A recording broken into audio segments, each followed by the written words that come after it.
Jasmine Clark grew up in a world that most could only dream of a life painted with the colors of luxury, fame, and endless glamour. Her story begins in the sprawling mansions of Los Angeles, where chandeliers sparkled like stars and the hum of expensive cars punctuated her days. Her father, Thomas Clark, was P. Diddy's personal driver, an occupation that gave Jasmine a front row seat to the glittering lives of the rich and famous. As a little girl, she watched celebrities float through lavish parties, their laughter filling the air like music, their designer-clad bodies glowing under the spotlight. She was surrounded by luxury diamond-studded watches, champagne towers, and red carpets that rolled out for the elite. To Jasmine, it seemed like a perfect fairy tale. But fairy tales often hide dark truths.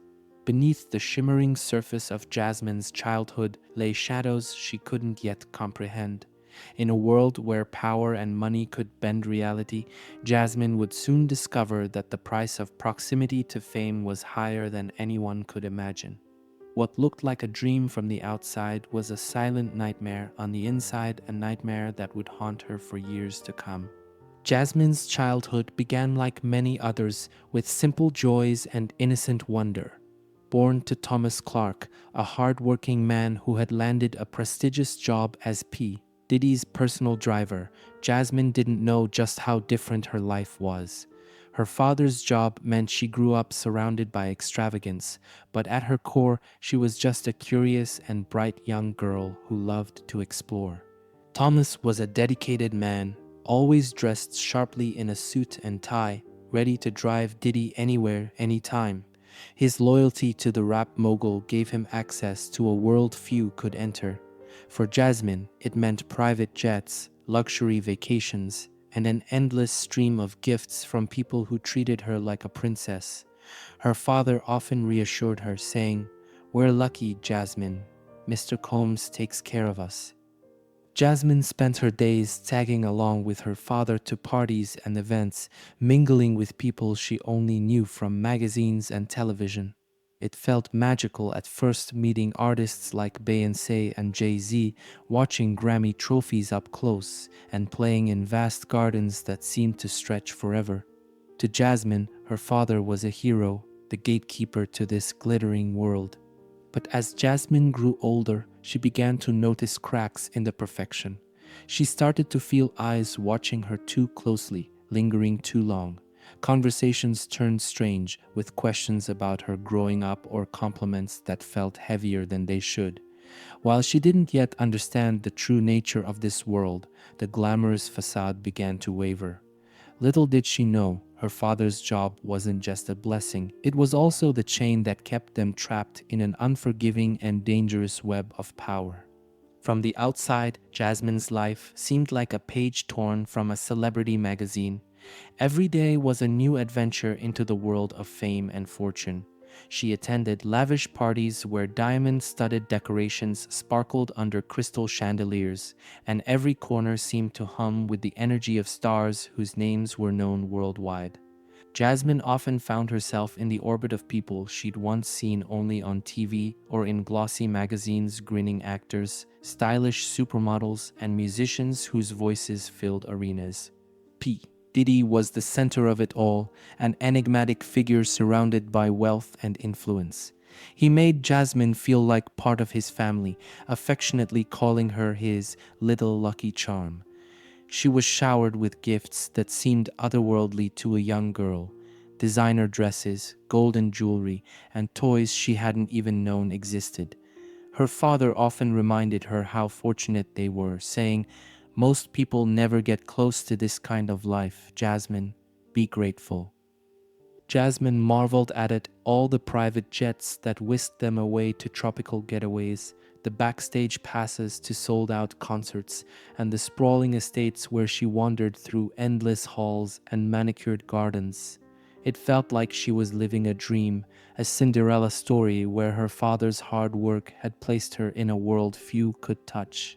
But dreams, as Jasmine would come to learn, can have a sinister edge. Behind the laughter and glittering champagne flutes, shadows loomed, and as she grew older, those shadows became harder to ignore.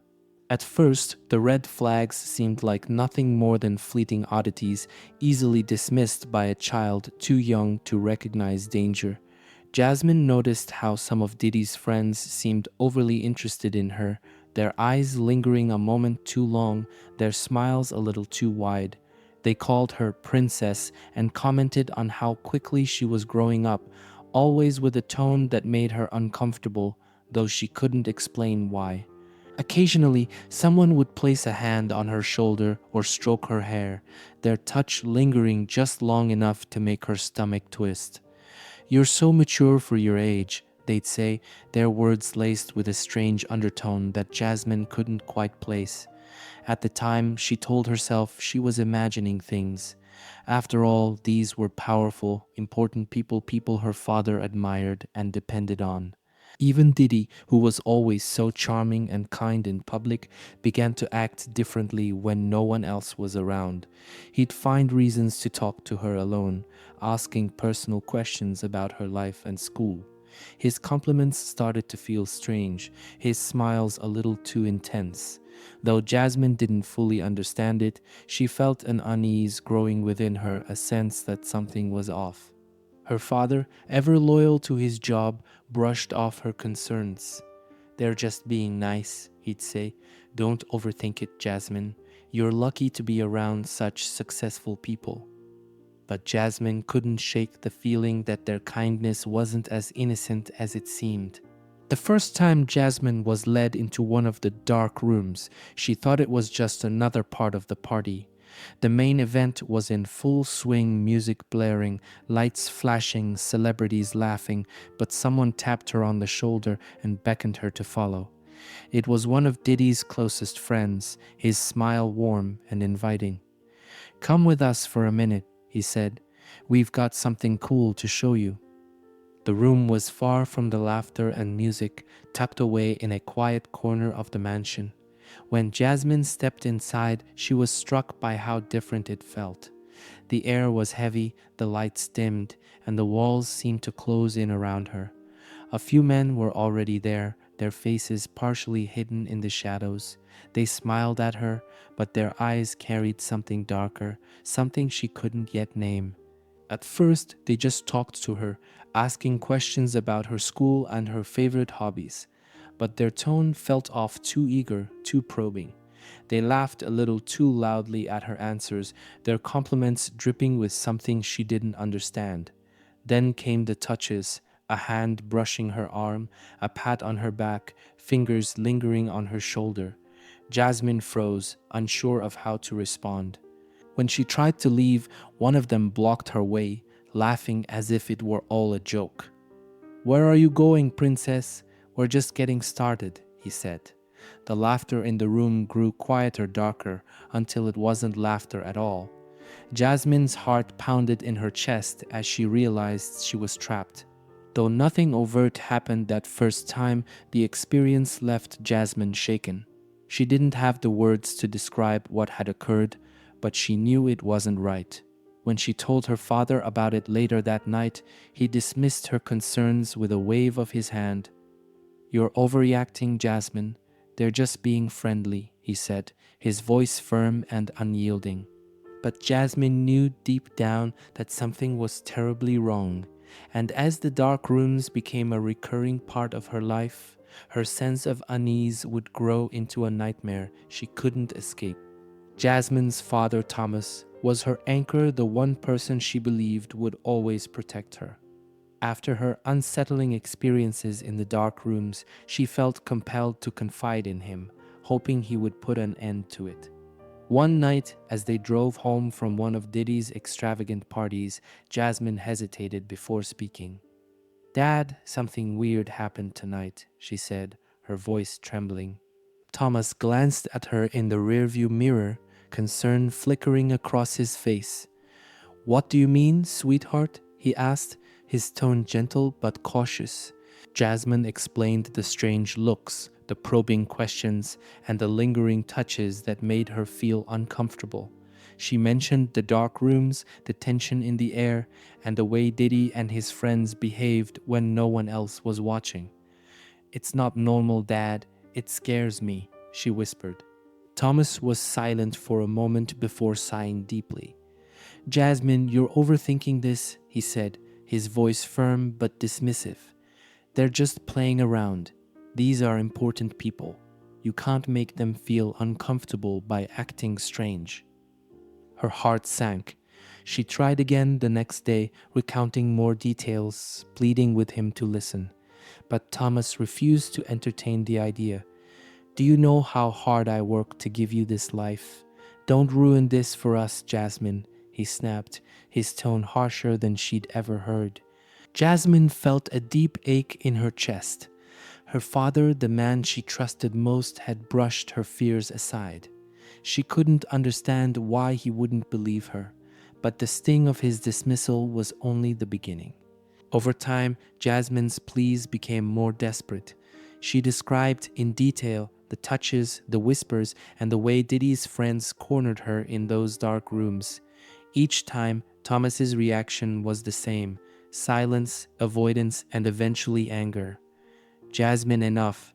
You're making things up. They're good people," he said, brushing her off as though her pain didn't matter. What Jasmine didn't realize at the time was that her father wasn't blind to what was happening. He was terrified. The job that provided their home, clothes, and food depended on his silence.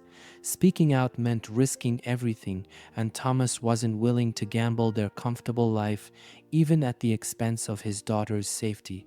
Jasmine began to see the cracks in her father's demeanor. He avoided her gaze when she talked about the parties, his hands tightening on the steering wheel. His nervous glances and quick subject changes told her that he knew more than he let on. Her father wasn't ignorant, he was complicit. This realization shattered something in Jasmine. The man she idolized, her protector, had chosen loyalty to Diddy over protecting his own child. Every time he ignored her cries for help, the betrayal cut deeper. She felt alone, abandoned in a world that seemed determined to consume her. As Jasmine grew older, the behavior of Diddy and his associates became more overt. The once subtle touches turned into brazen advances. At parties, they would beckon her over, whispering things she barely understood, but instinctively knew were wrong. Diddy himself began calling her his girl, a term that sent chills down her spine. The dark rooms became a regular occurrence. Jasmine dreaded the moment someone would take her by the arm, leading her away from the bright lights and into the shadows. The laughter that once filled those spaces now felt sinister, the atmosphere heavy with unspoken threats. Diddy's friends no longer hid their intentions. They pressed closer, their hands lingering on her shoulders and waist, their words dripping with suggestiveness. Each encounter left Jasmine feeling more trapped, more powerless. She knew she couldn't escape, not with her father so deeply enmeshed in this world, and not with the fear of what might happen if she resisted. Jasmine tried to avoid the parties, feigning illness or fatigue, but her father insisted she attend. "It's part of the job," he said, his tone leaving no room for argument. The cycle continued, each event chipping away at her sense of self. Jasmine began to withdraw into herself. The bubbly, curious girl she once was faded, replaced by a quiet, anxious teenager who flinched at every touch and avoided eye contact. At school, she struggled to concentrate. Her grades plummeted and her teachers grew concerned. But when they asked what was wrong, Jasmine forced a smile and muttered excuses, too afraid to reveal the truth. At home, the distance between her and her father grew insurmountable. She avoided him whenever possible, retreating to her room and locking the door. The walls of their house, once a place of comfort, now felt like a prison. Jasmine stopped confiding in anyone. Her father had made it clear he wouldn't help, and she feared that speaking out to others would bring even worse consequences. The isolation was suffocating. She felt invisible, like a pawn in a game she couldn't control. Even in moments of quiet, the memories haunted her. She replayed the events in her mind, questioning what she could have done differently, wondering why no one saw her pain. The glittering world of fame that once seemed magical had become her personal hell, and Jasmine was left to endure it alone. By the time Jasmine turned 16, the weight of her circumstances had become unbearable. The once magical world of luxury and fame had turned into a cage, with every party and dark room reinforcing her helplessness. But within the despair, a spark of defiance began to grow. Jasmine realized that no one was going to save her, not her father, not anyone in Diddy's circle. If she wanted freedom, she would have to take it herself. Jasmine started to plan in secret. She watched and listened closely, picking up on the routines and habits of the people around her. She noticed which doors were left unlocked, which guards were inattentive, and which moments offered her the best chance to slip away. Each day, she rehearsed scenarios in her mind, imagining what she would say and do when the time came. Her growing determination gave her a sense of control that she hadn't felt in years. She knew it wouldn't be easy, and the risks terrified her.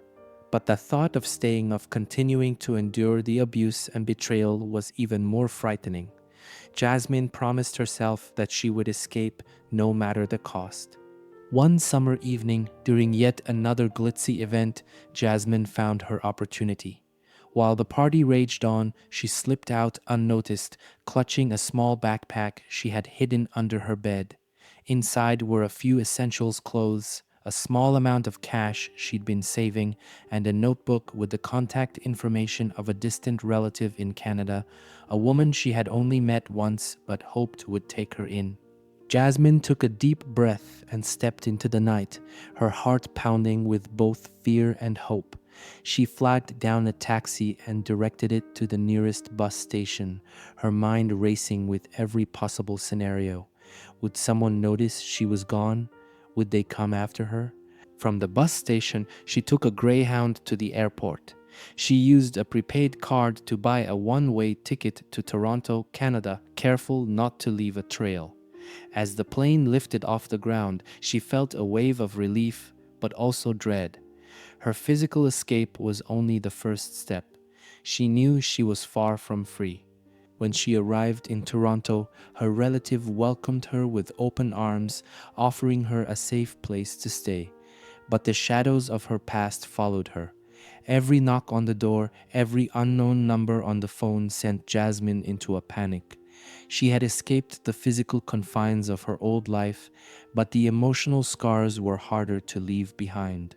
Even in the safety of her new home, Jasmine couldn't escape the memories of what she had endured. The dark rooms, the predatory gazes, the whispered threats, they played over and over in her mind like a nightmare on repeat. She struggled with panic attacks, waking up in the middle of the night drenched in sweat, her heart racing as if she were still being hunted.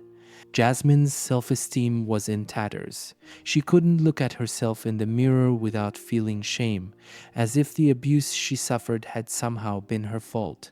She avoided crowds, fearing that someone from her past might recognize her and drag her back into the nightmare she had fought so hard to escape. Even mundane tasks like grocery shopping became an ordeal. Every stranger's glance felt like a threat, every unfamiliar face a potential danger. Jasmine's world shrank as she became more and more isolated, unable to trust anyone, including herself. Her relative, noticing the toll it was taking, encouraged her to seek professional help. At first, Jasmine resisted. She feared that reliving her experiences would break her completely. But deep down, she knew she couldn't carry the weight alone any longer.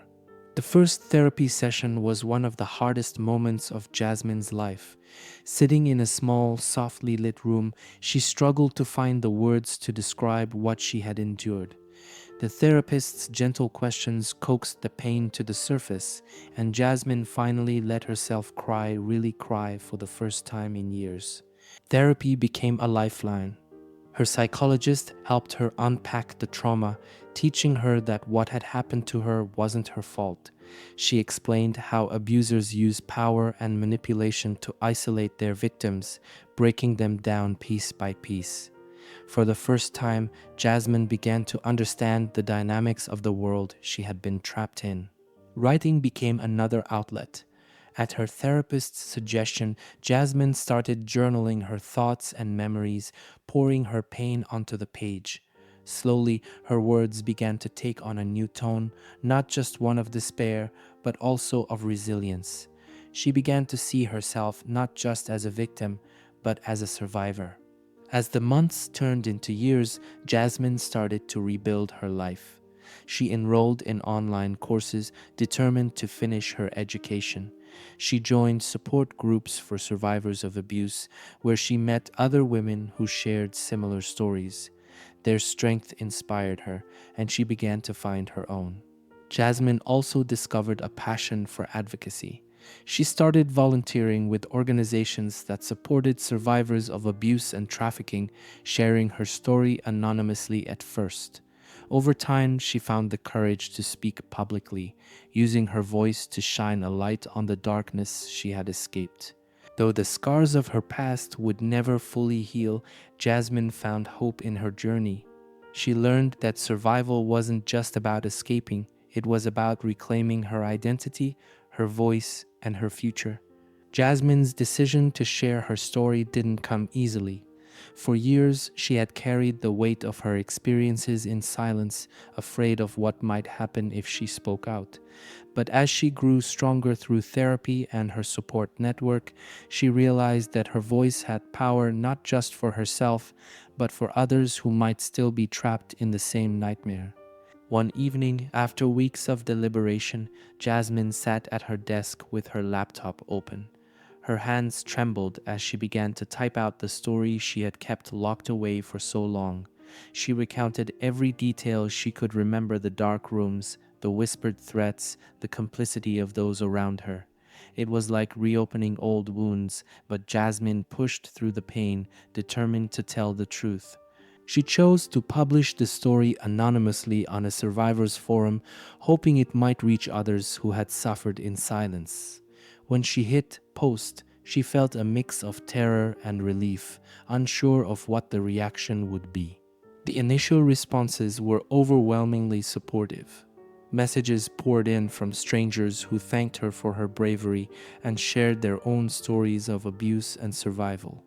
For the first time in years, Jasmine felt truly heard. Her voice mattered, and her story was making a difference. But the support didn't last forever. Soon, her post gained attention outside the forum, and the public spotlight brought its own challenges. As Jasmine's story began to circulate on social media and news outlets, her anonymity quickly unraveled. A tabloid picked up the story, publishing her name and an old photo from her childhood. Overnight, Jasmine found herself thrust into a harsh and unforgiving spotlight. The backlash came swiftly.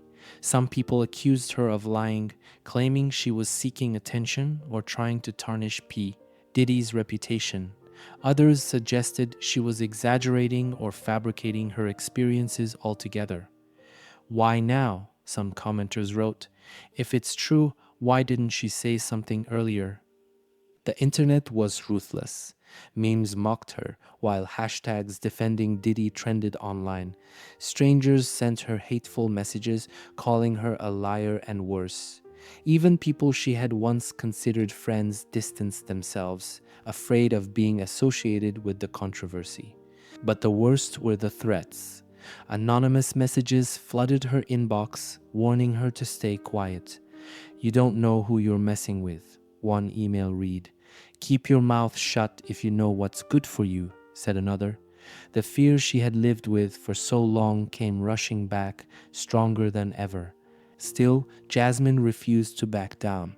She knew her story was important, not just for herself, but for the countless others who might be suffering in silence.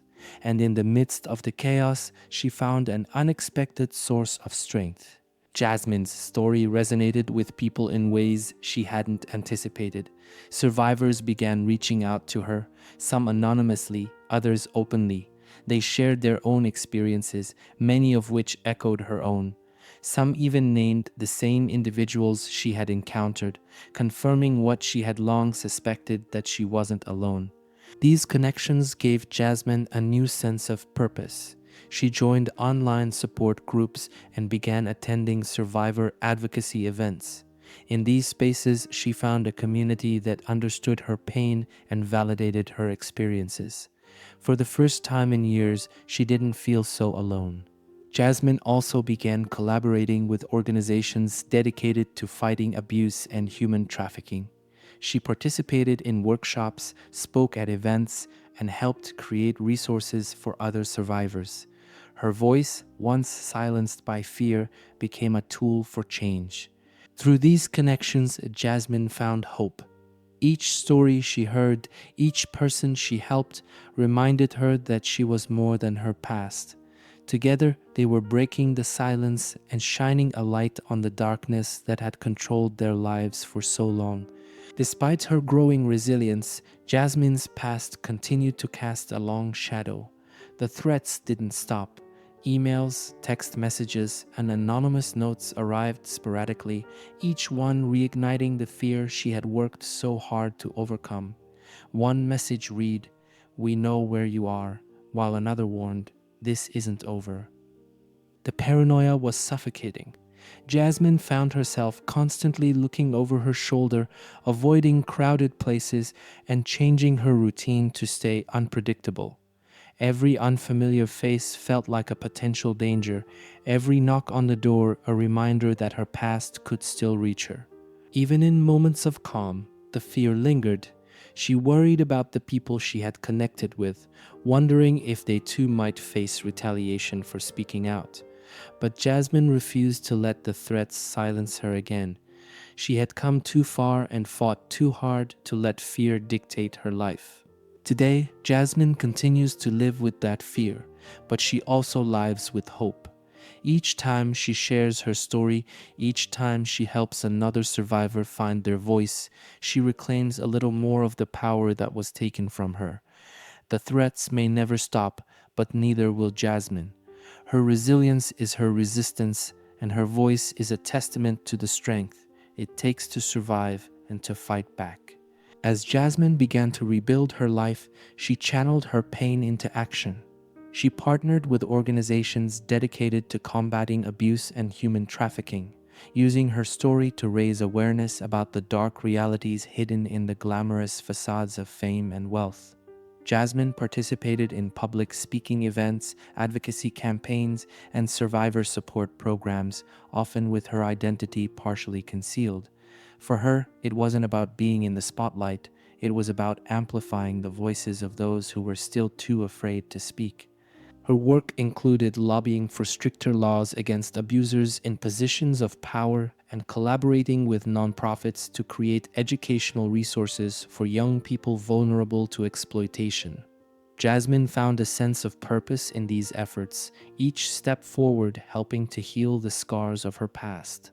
Though the fight was far from easy, it gave her hope that the cycle of silence and complicity could one day be broken. Jasmine knew that justice, in its truest sense, might never come for her. The men who had hurt her remained untouchable in many ways, shielded by their wealth and influence. But her work wasn't just about holding them accountable, it was about preventing others from enduring what she had. "Even if they never pay for what they've done," she once said, "I'll make sure the world knows the truth." Jasmine's relationship with her father, Thomas, remained one of the most painful aspects of her journey. Despite everything he had done or failed to do, she couldn't deny the love she once had for him. But that love was now tangled with resentment and betrayal, emotions that she struggled to reconcile even years later. She often wondered what had gone through his mind during those years. Did he convince himself that she was exaggerating? Did he feel guilt for staying silent, or had he buried his conscience under the weight of financial security? Jasmine would likely never know, as her father had never reached out to her after she went public with her story. Sometimes she dreamed of confronting him, of asking why he hadn't protected her when she needed him most. Other times she wanted to let the past rest, believing that no answer could erase the pain of his silence. Forgiveness, she realized, was a process, not something she could force or rush. Though her father's choices still haunted her, Jasmine resolved not to let his failures define her. She was more than the daughter of a man who turned a blind eye. She was a survivor, a fighter, and a voice for those who had none. Jasmine's story is one of pain, betrayal, and unimaginable darkness, but it is also one of resilience, courage, and hope. Despite the scars left by her past, she continues to fight for justice, not just for herself, but for every person trapped in the shadows of abuse and exploitation. Jasmine's journey is a testament to the strength it takes to survive and the power of speaking out, even when the odds seem insurmountable. "I'm not just surviving, I'm living," Jasmine says, "and as long as I have a voice, I'll use it to make sure no one else feels as alone as I did." To everyone watching, Jasmine's story is a reminder that silence allows abuse to thrive. If you or someone you know is experiencing abuse, speak up. Reach out to trusted organizations, confide in someone you trust, and never stop fighting for your right to be heard. Together, we can break the cycle and create a world where no one is forced to suffer in silence. If Jasmine's story moved you, please share this video. By spreading awareness, we can shine a light on the darkest corners of society and support those still searching for their freedom. Subscribe to Crime Pulse Stories for more true accounts that demand justice and expose the truth. Your voice can make a difference.